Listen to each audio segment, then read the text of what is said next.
warahmatullahi wabarakatuh. Waalaikumsalam warahmatullahi wabarakatuh. Oke, salam sejahtera untuk kita semua. Sebelumnya perkenalkan, nama saya Reza Yudistiara. Saya mahasiswi S2 dari Ilmu Kesehatan Masyarakat Universitas Sriwijaya Palembang. Di sini saya akan memberikan sedikit materi mengenai analisis kebijakan kesehatan di Indonesia versus di Singapura. Jadi mungkin sebelumnya kita ice breaking dulu, kita main tebak gambar. Nah, kalau dilihat ini, ayo ada yang bisa tebak ini gambar apa? Ayam. Ayam. Ayo, apa? Ayam. Itu ada cenggernya itu. Ayam. Kucing. Ada yang kucing. Ayam. Oke, kita lihat ya. Iya.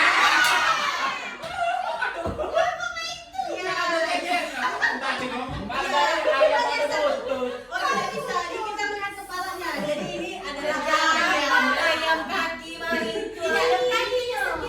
Ayam siluman ini. Tidak ada perdebatan. Ini adalah ayam. Ya, oke. Oke, next. Nah, ayo apa ini? Kucing. Ini beruang ini. Tupai. Kucing. Ayo kita lihat ya. Tupai. Iya. Ternyata pada awal. Betul ya, kucing ternyata. Oke, cukup ya mungkin ice breaking. Udah, Tepuk tangan dulu. Belum. Nanti ya, nanti. Oke. Kita langsung ya ke analisis kebijakan publik Indonesia versus Singapura. Oke. Diperhatiin nanti terakhir ada kuis, nanti ada hadiah. Bukan umroh tapi ya, bukan umroh ya ini ya. Nah, jadi pengertian kebijakan publik adalah di sini ya saya berdiri.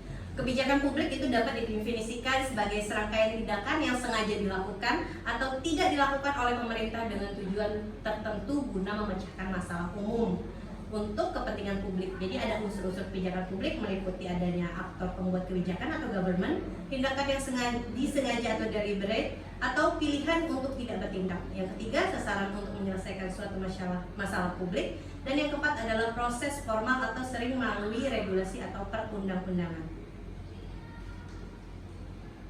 Jadi konsep dasar kebijakan publik itu ada 4. Yang pertama proses, aktor, konten atau isi, dan konteks. Jadi yang pertama proses itu adalah tahapan pembentukan kebijakan mulai dari identifikasi masalah, formulasi, implementasi, hingga evaluasi. Untuk aktor itu pihak-pihak yang terlibat seperti kebijakan, pemerintah, DPR, swasta, akademis, masyarakat, dan media. Untuk isi sendiri atau konten adalah substansi kebijakan, tujuan, strategi, sasaran, dan instrumen kebijakan. Sedangkan untuk konteks yaitu ada faktor sosial, ekonomi, politik, dan budaya yang mempengaruhi proses kebijakan. Nah, untuk analisis kebijakan publik itu berkaitan dengan metode, kerangka, dan teknik untuk memahami dan mengevaluasi dan memberikan rekomendasi kebijakan. Jadi yang pertama itu pengertian analisis kebijakan, kemudian model dan kerangka analisis, tahapan analisis kebijakan, dan studi kasus yang ada di Indonesia. Pengertian dari analisis kebijakan itu sendiri adalah suatu proses sistematis untuk menilai, membandingkan, dan memberikan rekomendasi terhadap berbagai alternatif kebijakan yang dapat digunakan untuk memecahkan masalah. Kemudian model dari kerangka analisis ini ada model segitiga kebijakan atau policy triangle. Jadi ada 3 hal, yaitu konteks, aktor, proses, dan konten. Sebenarnya tidak terlalu berbeda ya dengan yang tadi awal dijelaskan. Kemudian yang kedua adalah model siklus kebijakan atau policy circle. Jadi ini agak lebih kompleks sedikit, mencakup identifikasi, formulasi kebijakan, legitimasi, implementasi, dan evaluasi. Sedangkan untuk model yang ketiga ini adalah pendekatan ekonomi atau cost benefit analysis. Jadi model ini menekankan bahwa keputusan kebijakan yang baik adalah keputusan yang menghasilkan manfaat terbesar dengan biaya yang paling efisien. Nah, ini ada tahapan kebijakan, jadi ada 6. Yang pertama identifikasi masalah, formulasi alternatif, analisis kebijakan, rekomendasi, implementasi, dan evaluasi. Nah, ini saya ambil ada suatu artikel studi kasus mengenai analisis evaluasi kebijakan publik bantuan tunai atau BLT. Nah mungkin sudah pada dengar ya mengenai BLT ya, atau bantuan langsung tunai ini. Apalagi waktu zaman pandemi COVID-19 ini sangat berguna sekali karena banyak masyarakat yang kehilangan pekerjaan, jadi sangat terbantu dengan adanya bantuan langsung tunai ini. Jadi urgensinya dan hubungan dengan kebijakan di Indonesia berdasarkan jurnal tersebut, yang pertama menjadi alat untuk mengevaluasi efektivitas kebijakan pemerintah dalam kasus bantuan tunai saat pandemi COVID-19 di Lampung. Analisis ini dilakukan untuk menilai sejauh mana sih kebijakan itu benar-benar membantu masyarakat terdampak secara ekonomi dan sosial. Yang kedua, menjamin kebijakan berjalan sesuai tujuan tanpa analisis kebijakan. Subsidi kesehatan dan vaksinasi beresiko salah satu sasaran, tidak efisien dan menimbulkan ketidakadilan sosial. Kemudian yang ketiga, sebagai dasar perbaikan kebijakan publik berikutnya, hasil evaluasi menjadi umpan balik bagi pemerintah untuk memperbaiki pelaksanaan program sosial dan kesehatan di masa depan. Nah, sedikit tanya apa yang bisa diceritakan waktu zaman pandemi COVID-19. Mungkin dari sisi kiri dulu. Apa, Pak siapa Pak? Mohon diperkenalkan dirinya. Nama saya Ridho, pemegang surveillance di Kabupaten Banyuwangi. Oh ya. Ya, tanya apa? Mengenai COVID, apa yang paling Bapak rasakan waktu zaman pandemi COVID-19? Untuk petugasnya atau untuk yang sakit? Dari sisi petugas lah, kita sebagai tenaga kesehatan ya Bapak ya. Kalau dari sisi petugas terus terang kita harus ekstra kerja ya, karena di samping sisi kita harus menarik data, kita juga harus membuat untuk keputusan cepat mengenai pasien-pasien yang masuk di data kita, baik itu yang pasien yang akan dirilis sembuh, yang dirilis dirawat ataupun dirilis meninggal. Sedangkan kita punya waktu per harinya itu kurang lebih dari jam sampai jam 12 siang harus segera diputuskan, sehingga berapapun jumlah kasus yang masuk itu harus kita putuskan, sehingga waktu yang kita untuk menentukannya terlalu mepet dan terlalu sedikit. Itu berarti kebijakannya itu yang diambil ya untuk dari segi tenaga kesehatannya. Oke, dari sisi sebelah kanan ya, mungkin ini Ibu Pak yang baju pink. Ibu boleh perkenalkan dirinya, terus sebagai apa di sini Ibu? Oke, perkenalkan nama saya Dinavia, saya di sini di bagian pengelola HIPX, pengembangan HIPX. Oke, dampak yang sangat penting dari COVID selama ini saya lihat pandang dari segi ekonomi mungkin ya. Kita lihat kebanyakan masyarakat di Indonesia, terutama di Palembang juga banyak masalah, terutama seperti pedagang-pedagang, karena mereka tidak bisa bekerja, tidak bisa berjualan, jadi dampak ekonomi yang paling kelihatan sangat-sangat signifikan seperti itu. Ya, waktu zaman pandemi itu sangat kerasa sekali ya, banyak yang kehilangan pekerjaan, apalagi yang tidak bekerja tetap ya, seperti itu. Oke, baik, mungkin next.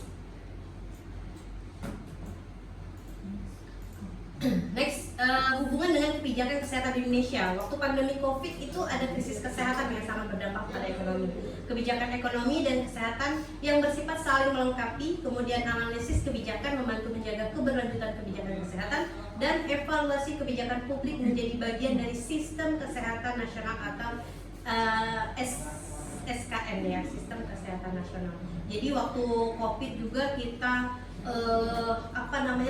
takut untuk berobat ke rumah sakit, takut untuk ke fasilitas pelayanan kesehatan, apalagi banyak yang menjauhi nakes juga ya sepertinya waktu zaman pandemi COVID. Nah, ini sangat berpengaruh pada kebijakan yang diambil, seperti misalkan PSBB ya Pak Rido ya waktu itu ya, PSBB pembatasan skala besar seperti itu. Itu salah satu kebijakan yang diambil oleh pemerintah terhadap penanggulangan COVID.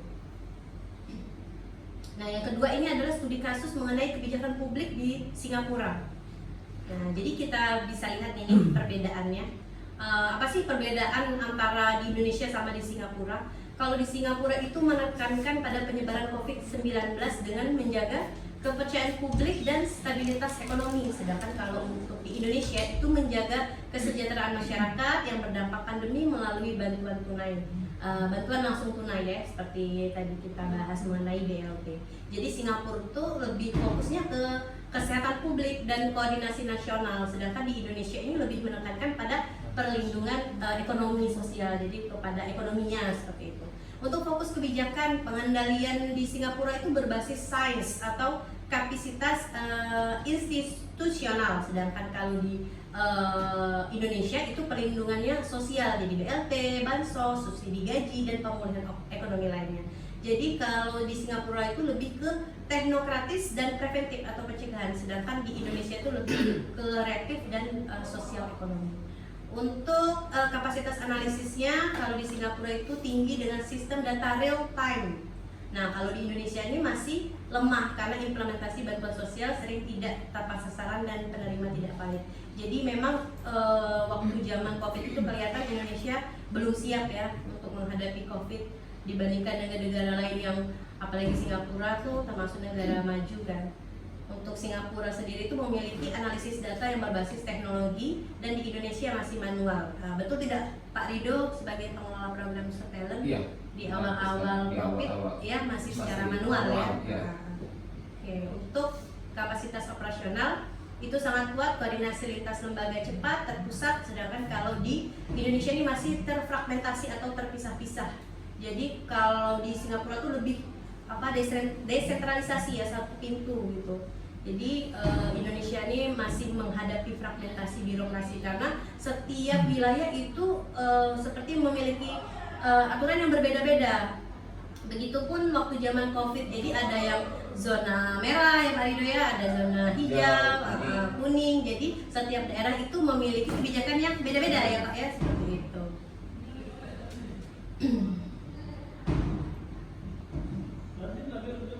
Nah baik, mungkin itu saja yang bisa saya sampaikan. Lebih dan kurang saya mohon maaf. Terima kasih untuk partisipasi teman-teman. Mungkin ada yang ingin kita diskusikan bersama.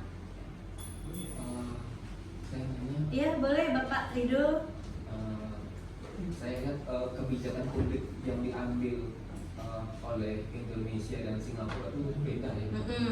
Mungkin berbeda, inilah yang akhirnya kita bisa melihat betapa efektif dan tidak efektifnya mengenai kebijakan yang diambil.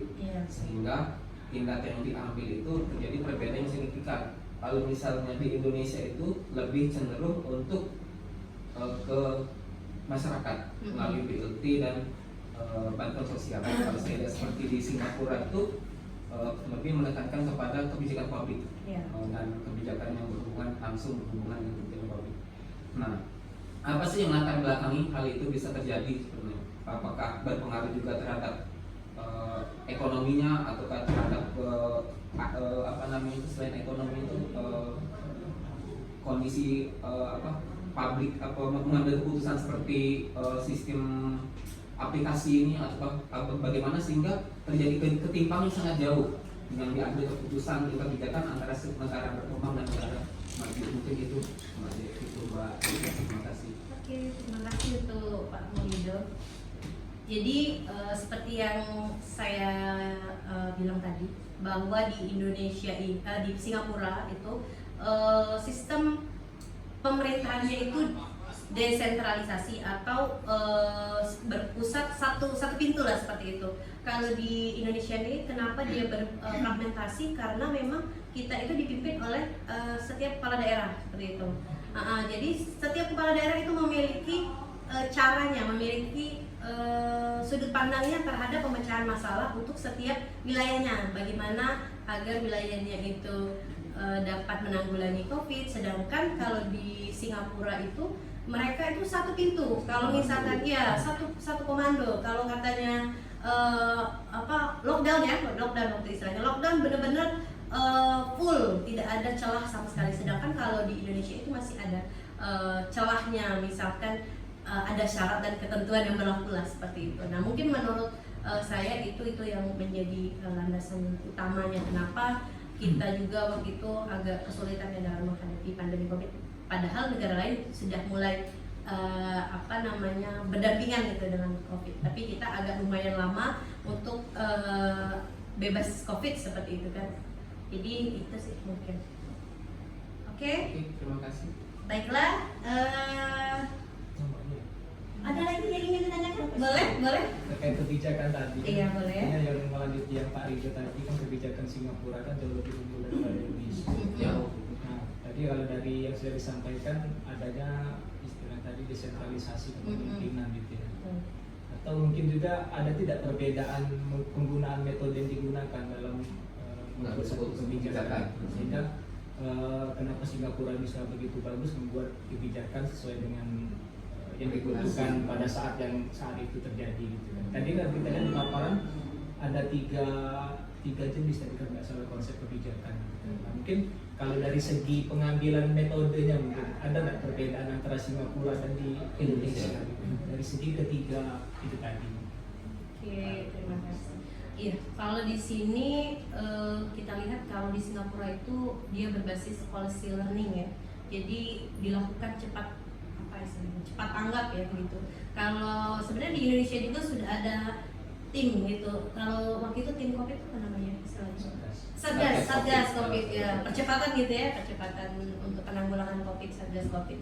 Nah, tapi di sini itu mereka itu kami pernah membahas mengenai negara Singapura. Jadi mereka itu untuk urusan seperti penanganan COVID itu termasuk yang paling baik dibandingkan negara-negara lain karena banyak di Singapura kan pekerjanya migran dari bukan cuma dari Indonesia tapi dari mana-mana, dari Malaysia juga ada, dari manapun. Mereka itu ketika terjadinya pandemi COVID itu langsung mengambil keputusan bahwa seluruh migran itu tidak boleh keluar dan tidak boleh masuk. Jadi benar-benar dikunci itu, negaranya dikunci, tidak ada yang keluar maupun yang masuk, baik itu penduduknya asli situ maupun imigran lain. Nah itu mungkin salah satunya. Nah untuk metode yang mereka ambil juga sebenarnya hampir sama ya dengan kita karena mereka juga kepala negaranya itu presiden ya sama seperti kita Indonesia. Jadi sebetulnya untuk pengambilan keputusan juga tidak begitu jauh berbeda karena untuk dari segi ini juga sama kan pemimpinnya itu sama. Kembali ke sistem pemerintahan. Iya. Kalau di Indonesia kan mempertele-tele. Iya. Terlalu birokrasi. Birokrasi terlalu sulit. Iya betul. Kami pernah membahas juga itu bahwa Indonesia itu terlalu birokrasi. Jadi harus berurutan dan tidak bisa misalkan urgensi itu tidak bisa langsung melompat. Tapi harus betul sekali. Ibu Jelika ya Bu ya. Terima kasih. Banyak juga kepentingan politik mengenai beli. Iya. Jadi ada 3 memang kami bahas kemarin. Yang pertama itu birokrasi, kedua itu adalah politik. Ya.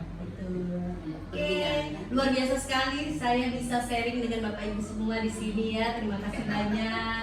Semoga kita bisa berjumpa lagi di lain kesempatan. Namun sebelum selesai, saya ada kuis terlebih dahulu. Kemana Ibu Sahida? Kenapa dia melarikan diri? Kalau ditanya yang penguji. Iya.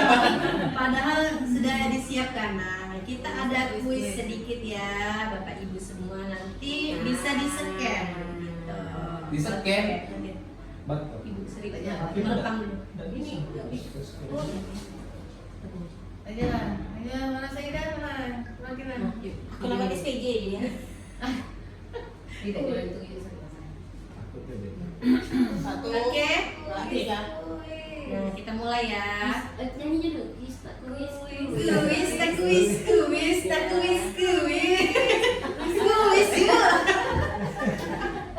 Sudah cepat. Sebentar dulu. Sabar, Rido. Aja. Baik. Aku udah laju. Kuis. Mana ini? Mana? Sinyal.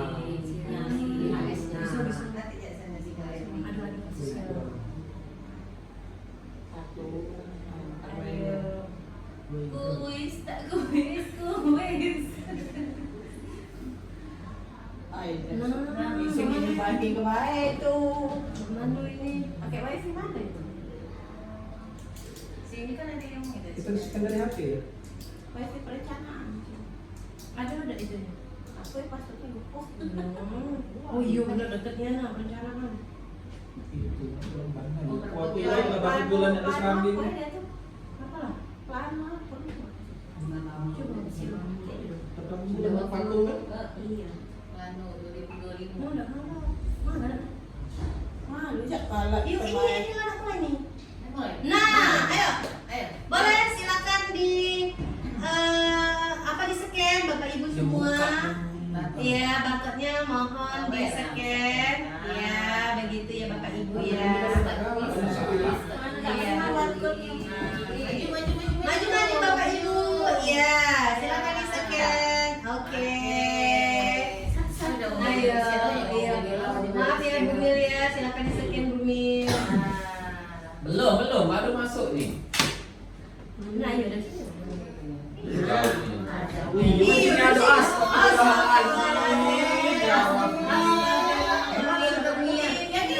Ini agak aneh memang yang ini. Jangan yang aneh, jangan yang aneh ya. Ya. mulai. Abu H, Dwi N. Nah, baru dua. Lanjut. Masuk. Lanjut. Nggak mulai tapi kok masih loading nih ya? Nunggu yang Belum lain. yang lain. Kalau belum aku klik mulai, dia belum ada. Saya dan Nikau mengurangi 2, 3, 4, 5. Yulin. Lah, Yurin juga. Yuri, ayo. Ada Sampai sempet lah. Cuman dua. Iya, Lima. lima ya. Jadilah kamu pesaing ya. Lima. Ayo. Ya dilatih kamu pedal. Iya. Dua bela lanjut juara 1 dan 2. Ya. Jangan masuk. Dia enggak sopan dia kau. Dah. Itu udah sportif namanya. Dah. Kita pesaing sehat ya. Iya pas tumbuh. Jangan masuk. Jangan masuk. Nah, itu bisa. Sudah, ada update sudah. Sinyal. Ayo, menang ini kalau adanya ada berapa? Ada dia tiga. 3 ya masuk. Iya. 3 jadi takut kan usia. Jadi takut kan ya. Nah, Yuri bisa. Nah, masuk ya. Aku belum masuk ya. Belum masuk kan? Jangan tidak ada. Di sini memang. Nah, ada nih Fitri masuk. Tapi di sini belum kecil. Mbak tuh, Mbak masuk. Ini Nah, lagi baca. belum. Aku belum masuk. Nah, tuh Mbak. Nah, Ini Lama-lama aku harus sih, cari lambat. pilihan. Makanya dong beli kuota. teng. Aku nih pakai kota dulu. Siapa namanya di Putri Raja? Iya, boleh Pak. Aja muncul itu. Siapa juara satu di Putri Raja. Kok hari ini jadi kodok? Putri Raja ya. Oh, itu dia. Ayo, baru 3. Ayo. Kalau Nah, Aku aku R. CC ceknya. Aku R. aku siapa? Lemot tak bisa. Lagi kita sinyal. Mendiruangkan Ayo, bisa, aku bisa. sinyalku. Ini susah. Itu siapa tuh aku R. R. Putri S. Nah, Putri Salju itu. Sebelah tuh bisa sampai. Ini Putri Salju sebelah. Ibu Putri, kita sudah jadi Ibu Putri ya. Oke. Sudah? Oke, kita mulai ya. Mungkin ya, yang ketinggalan mohon maaf. Oke, belum. 1. Kali dia bisa masuk. Nah, 3. Yuk, itu yuk. Udah nanti. Oke. Apa tahap? Tahapan dalam proses kebijakan. Sudah biasa jawab lah, Pak. Tenang lagi. Kira belum diakhiri. Tahap dalam proses kebijakan Dekat. ini meliputi Nah. apa? Aduh, kayaknya aku keluar. Oh, itu ada kamu nih. Ayo. Maaf. Mbak, coba dikit, Mbak. Maaf kami kamu ya lagi sekali lagi. Silakan ya, ayo dijawab. Punya aku udah keluar. Oke. Oh, jawabannya? Aku PPC. Uji sering jadi jawabannya paling panjang. Nanti aku baca soalnya gitu. Yang tenang, menjawab pertanyaannya yang tenang ya. Jangan saling contekan. Hubungan analisis Woi, semangat. kebijakan kesehatan. Oke, wah itu sudah mulai nih. Waktunya ini nggak banyak ya, cuma 30 detik. Tuh, oke. Nah, kalau belum susah. Sebentar ya Pak, udah nyampe 2 menit lagi Pak. La Selesai. ilaha illallah. Jangan kayak lebih puluh ini. Ya Pak. Ayo. Ayo, wih, ini Ibu Pit nih semangat sekali nih kayaknya nih menjawab pertanyaan. Oke. Ayo yang tadi.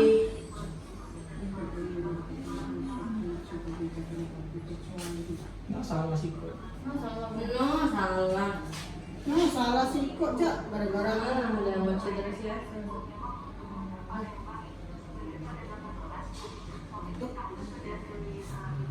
Ayo nih, tuh udah mulai. Nih.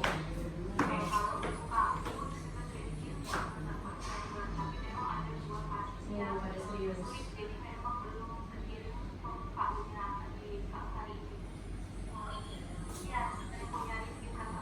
Ini sama astagfirullah. Astagfirullah.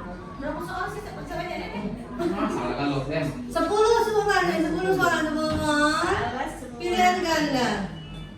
Ini bukan cuma benar salah tapi kecepatan. Jadi siapa yang paling cepat? Jak kok diklik ke pelan. Nah, itu sinyal Ibu Pia. Tidak tadi merah. Ayo.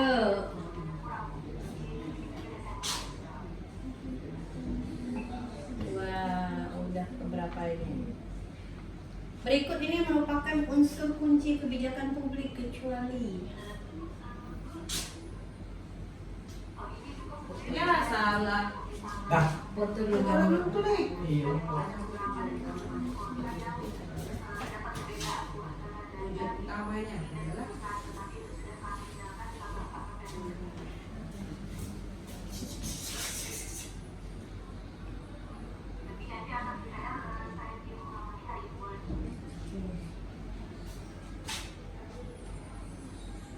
sedikit lagi.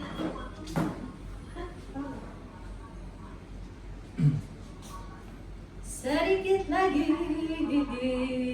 Dia sini ada kate nong tadi rumah. Nah, ayo. Sedikit lagi nih menyelesaikan pertanyaannya. Ya. Teng dedeng. Kenapa kok dia? Gaya. Milih jangan. Dah. Sudah ya? Belum tuh. Oh, ini belum Belum selesai. tuh. Kan sudah selesai. Benar satu salah nih. Jak mana Jak kan ada Itu mungkin sinyal Ibu Pia ya, Ibu Pia. Sudah. Oke, selanjutnya yang lain bagaimana? Gak tahu aku menjemai isinya. Menjam ya? bukan ini ada kate lain. Pencet aja kok. Mana sih kalau Sinyal. sudah dapat ibunya? Kalau udah selesai ini mana ya? Mana? Siapa kok yang punya proyek? Yang ini peserta yang ini. Ya dulu. Nah, sudah selesai semua. Nah, aku akhiri kalau selesai kan dia kan ada waktunya. Iya kan kayaknya kelihatan. Iya, sudah selesai semua ya? Bukan kalian selesai ke Oke, baiklah. lagi nih Jak. Nah. Udah selesai lah, tinggal lah. Ya. Ada selesai lah. Selesai lah ya. Oke, teng dedeng. Ya. Putri Solo. Ya. Itu reaksinya.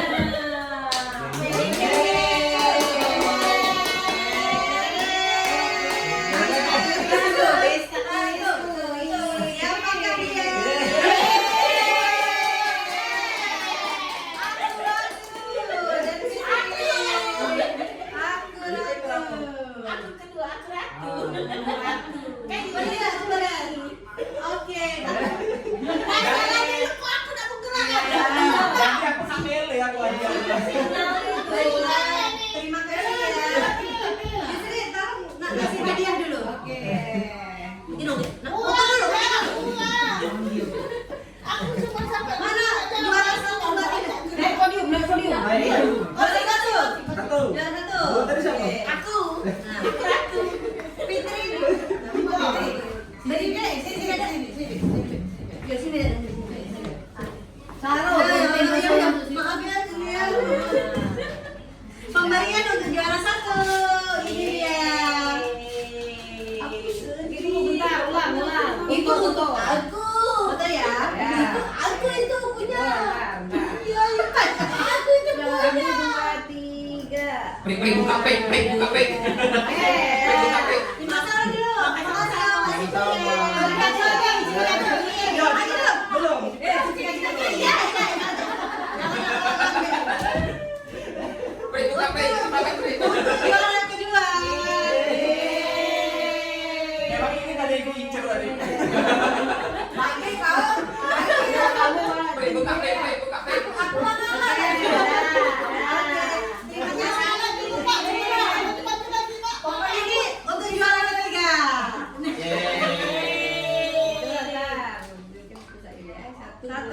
Putri Solo, dari itu aja. Oke, terima kasih ya semua. Gimana ya foto rame-rame gitu ya? Sini ya. Foto bertiga dulu ada hadiahnya nggak? Di depan kan? Udah tadi, galau-galau kan. Banyak sih udah. Alah, kita lupa itu.